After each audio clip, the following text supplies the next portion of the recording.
Divine intervention.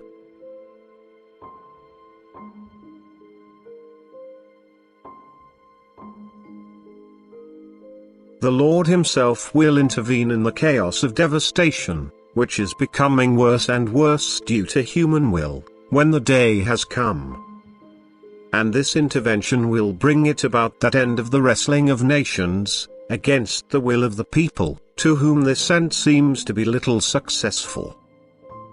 The world is caught in an error. It believes to be able to determine the earthly development itself and does not consider the will of the power, which controls everything in heaven and on earth.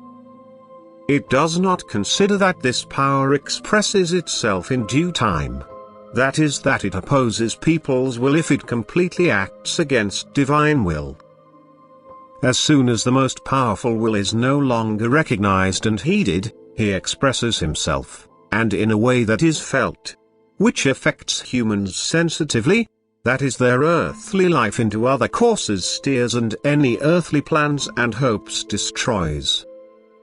It must be pointed out to mankind again that it is powerless towards the Creator of heaven and earth, that His will alone rules and that an unloving behavior of mankind will result in a just punishment. People are not afraid of anything, and they seek to destroy each other. This completely contradicts man's destiny to live a life of love on earth.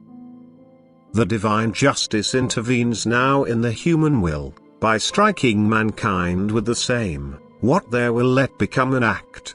By letting the natural elements free run, and these accomplish a work of destruction of far greater extent, in order to show a higher will to the people. For people have lost all faith in a higher power. And because they do not fear any power over them, they unhesitatingly resort to the most unloving means in order to create their supposed right.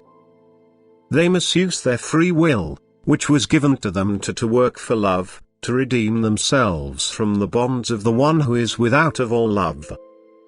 But they serve Him, they carry out His will, they give themselves to Him, so to speak, as representatives on earth. They are in bondage to Him, and He controls them completely, and therefore He uses them to destroy what God let come into being, to destroy creations of most different kind. To everything God gave His purpose, but the opponent of God drives the people who are in bondage to him to destroy these creations prematurely so that they cannot carry out their destiny to the end. And men carry out willingly, they outdo themselves in unkindness and fear no power which could call them to account. Mankind is disenfranchised. It is so far from God that only a violent intervention can guide its thinking differently, and therefore it draws on this divine intervention itself. God in His goodness and gentleness does not yet let it be a punitive judgment, for He takes pity on mankind, which lies deeply in bondage.